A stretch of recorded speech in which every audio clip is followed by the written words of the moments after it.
The Overman, who has organised the chaos of his passions, given style to his character, and become creative. Aware of life's terrors, he affirms life without resentment. Nietzsche. Friedrich Nietzsche, a 19th century German philosopher known for his provocative ideas, was one of the key figures in the philosophy of existentialism. Among his famous works are the books Thus Spoke Zarathustra, The Birth of Tragedy, Beyond Good and Evil, and Human, All Too Human. Nietzsche, in his philosophy, introduces the concept of the Übermensch, or Overman. It represents an individual who rises above the ordinary limitations of human existence by rejecting conventional values and creating their own. The Übermensch is someone who recognizes that life has no inherent purpose or predefined meaning, but instead of being paralyzed by this realization, they embrace it as an opportunity to define their own purpose. This individual doesn't rely on external sources of meaning, such as religion or societal expectations, but instead takes full responsibility for their own life and the values they choose to live by. The Übermensch uses chaos as a crucial tool in this process. Chaos, in Nietzsche's view, isn't something to be feared or avoided. Instead, it's a source of potential and creativity. And so they embrace the chaos of life, its unpredictability and uncertainty, as an opportunity to forge new paths and define their own purpose. By engaging with chaos in this way, the Übermensch lives authentically, finding meaning through their actions and choices in a world that offers no easy answers. We all encounter chaos, whether internally or externally, and in this video we'll explore how chaos can help us find meaning in our own lives from the philosophy of Friedrich Nietzsche. Number 1. Countering nihilism. Nietzsche says, "God is dead. God remains dead, and we have killed him, yet his shadow still looms. How shall we comfort ourselves, the murderers of all murderers?" Nietzsche's concept of nihilism centers on the belief that traditional sources of meaning, such as religion, morality, and societal values, have lost their power to provide any sense of direction in modern life. Nietzsche observed that for centuries many people found meaning through religious beliefs, which offered a clear framework for understanding existence, morality, and the afterlife. However, as society advanced, scientific discoveries, new ways of thinking, and cultural shifts started to challenge the unquestioned power of religious teachings. Nietzsche famously declared that God is dead, a metaphor for the decline of these traditional beliefs in the modern world.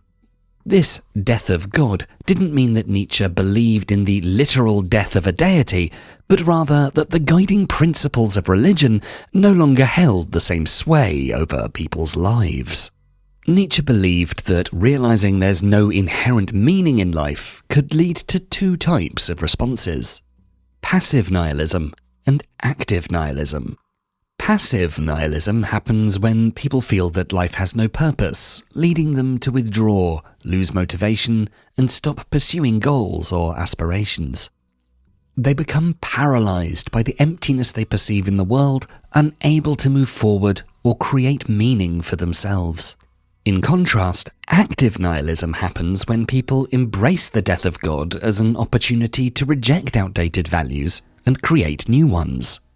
Rather than being paralyzed by the collapse of old beliefs, which results in not having a set purpose, active nihilists confront this chaos, this uncertainty, head-on. They use these challenges to improve themselves and find a new way to live. They create their own meaning, even when things seem hopeless. Nietzsche believed that chaos isn't something to fear, but rather a pathway to living freely and shaping our lives around what truly matters to us. In the modern world, this can be done by challenging societal expectations and questioning the values passed down to us, whether in our careers, relationships, or personal beliefs. One example is choosing a non-traditional career path, like becoming a digital nomad or freelancer, instead of following the conventional 9-to-5 route. While society often equates success with a stable job and wealth accumulation, you might question whether these societal values truly make you happy.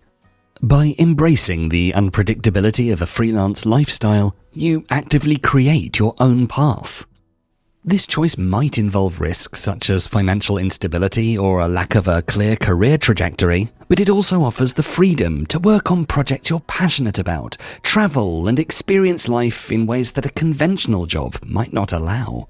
Instead of blindly following the path laid out by tradition, you can actively explore what truly matters to you, experimenting with careers, creative endeavors, and new ideas. Number 2.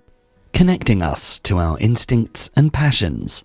In the words of Nietzsche, "I am a disciple of the philosopher Dionysus. I'd rather be a satyr than a saint." In his work, The Birth of Tragedy, Nietzsche introduces the concepts of Apollonian and Dionysian as two powerful and opposing forces that he believed were central to offering deep insights into the human experience and the search for meaning. The Apollonian, named after Apollo, the Greek god of light and reason, embodies order, clarity, and individuality. It's associated with the human drive to impose structure and rationality on the world, creating systems that allow for predictability and control. This principle reflects the intellectual side of human nature, emphasizing the importance of order and reason in constructing a manageable reality. On the other hand, the Dionysian, named after Dionysus, the god of wine and ecstasy, represents chaos, passion, and the primal forces of nature.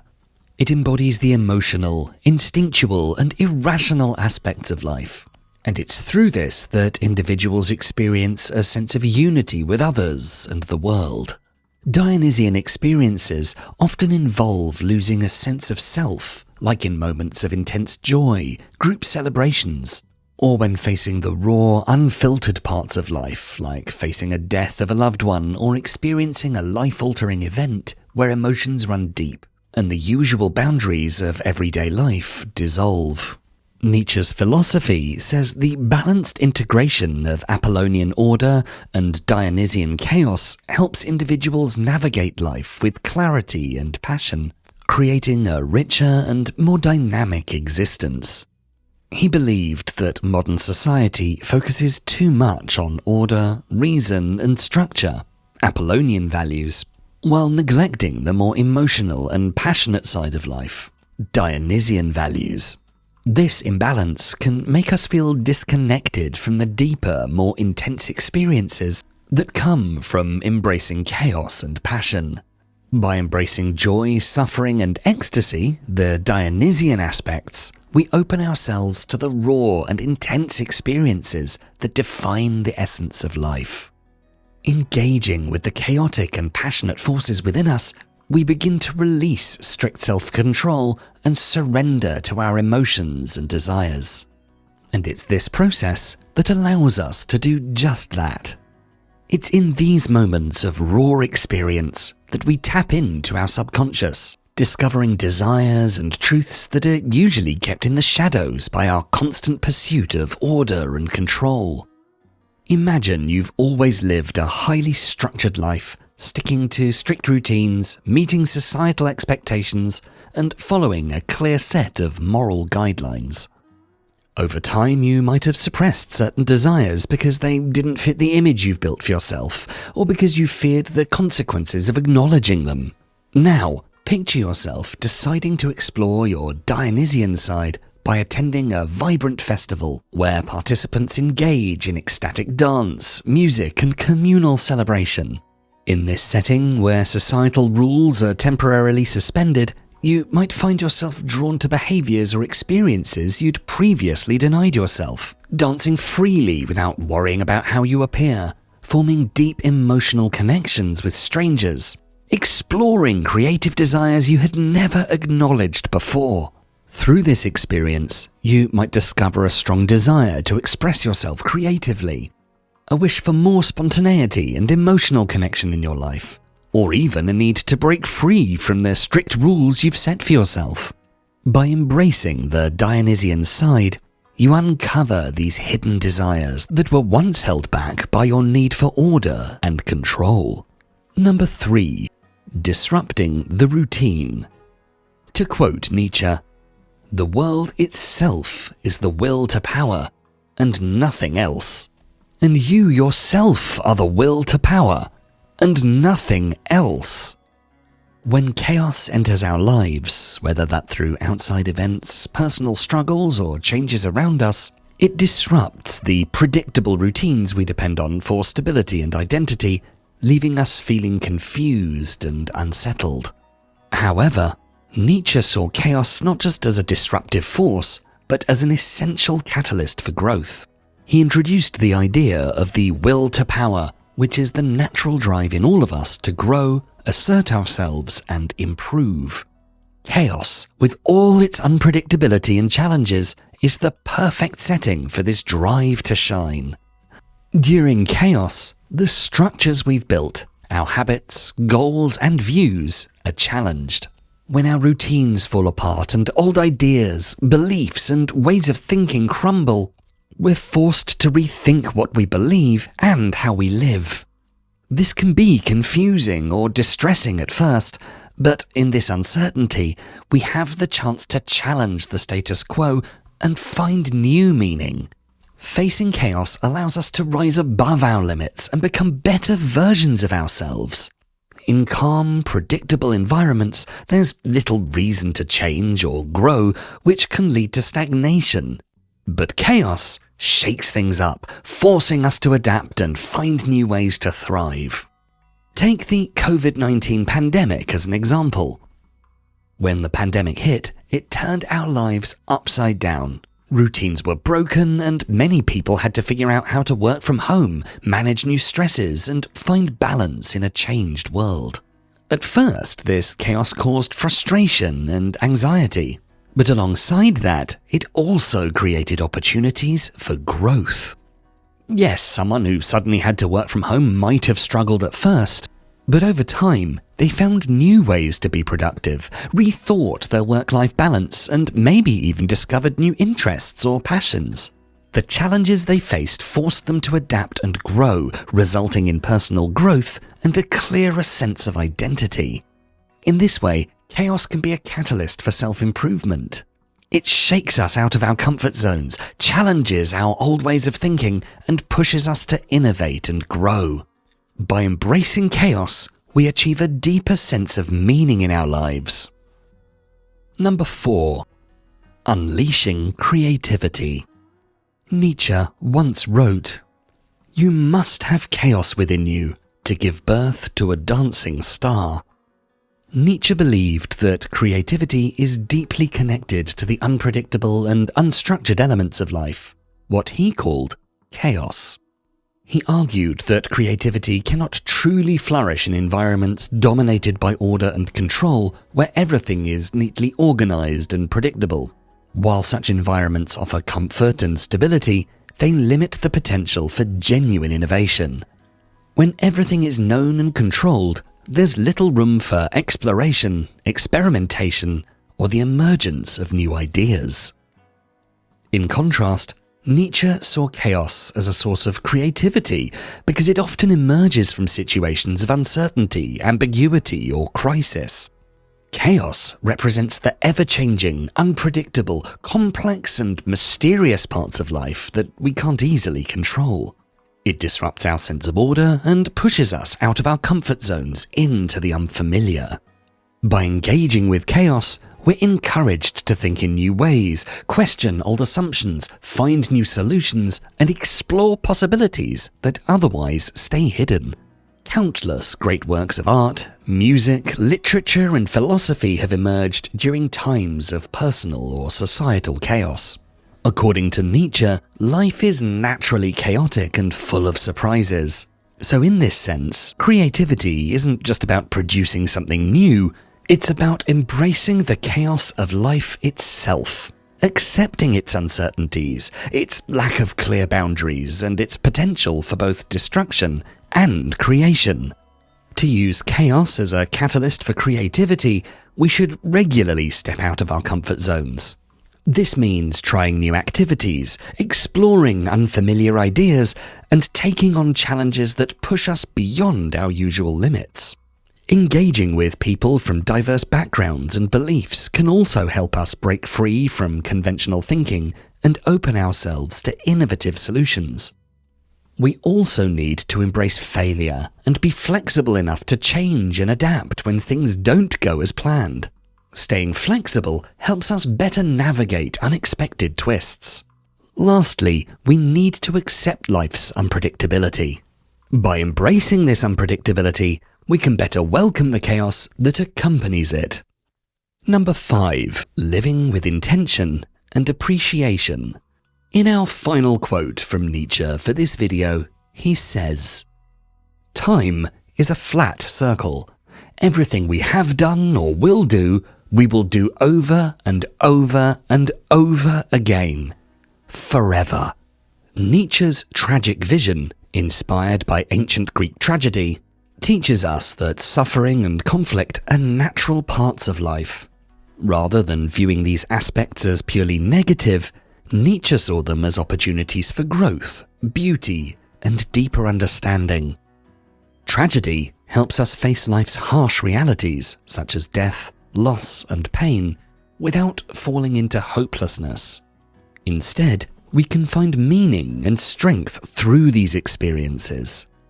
This vision challenges the idea that life should be free of pain, suggesting that real meaning comes from accepting all parts of life, even the chaotic and uncertain ones. It encourages us to embrace life's unpredictability and find significance in it. Building on this tragic vision, Nietzsche introduced the concept of the eternal return, which is a powerful way to think about living in a chaotic world. The eternal return suggests that life, with all its ups and downs, might repeat itself endlessly, with every joy, sorrow, and mistake happening again and again. This idea connects deeply with Nietzsche's tragic vision. While the tragic vision teaches us to embrace life's challenges, the eternal return challenges us to consider how we would live if these challenges, and every moment, were to repeat forever.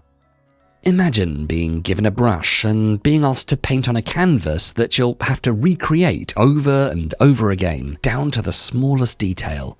This metaphorical canvas represents your life, with all its vivid colours and dark shadows, the joy, the sorrow, the triumphs, and the mistakes. Nietzsche asks you to imagine that every brushstroke you make is permanent and will be repeated for eternity. This isn't just a challenge, it's a way to make you think about how you would live your life if every moment, every decision, and every experience were to be repeated forever. This is what the eternal return is about. The idea that your life, with all its highs and lows, might be lived out the same way infinitely. Knowing this, how would you approach your life? Would you be more thoughtful with each choice, knowing it'll be repeated forever? Would you try to bring more creativity into your life, finding ways to make even ordinary moments meaningful? Would you appreciate each experience more, recognizing that every moment adds to the richness of your life? The eternal return challenges you to live as if every moment isn't just passing by, but is a permanent part of your life's story. One that will be repeated infinitely. It encourages you to embrace life's chaos, understanding that even difficult moments are essential to your life story. By thinking this way, you might start living with more purpose, creativity, and gratitude, realizing that every experience, good or bad, adds to the richness of your life. Imagine you're stuck in a job that feels repetitive and unfulfilling. Each day blurs into the next, filled with tasks that seem meaningless, and you often wish you were doing something else. Now, consider Nietzsche's idea of the eternal return. What if you knew you'd have to relive this exact workday forever? How would that change your approach? From this perspective, you might start seeing your routine differently. Instead of viewing it as dull, you could look for ways to make each day more meaningful. Perhaps by paying closer attention to interactions with colleagues, or by finding creative approaches to even the simplest tasks. For example, if you're in customer service, rather than just going through the motions, you could see each interaction as a chance to brighten someone's day. Taking pride in what you do, knowing that your efforts can make a difference, might give your work a new sense of purpose. Embracing the eternal return encourages you to approach your workday with more intention and appreciation. Every small action, whether it's helping a customer or just organizing your desk, becomes a meaningful part of your life story, and every moment, no matter how small, adds to the richness of your life.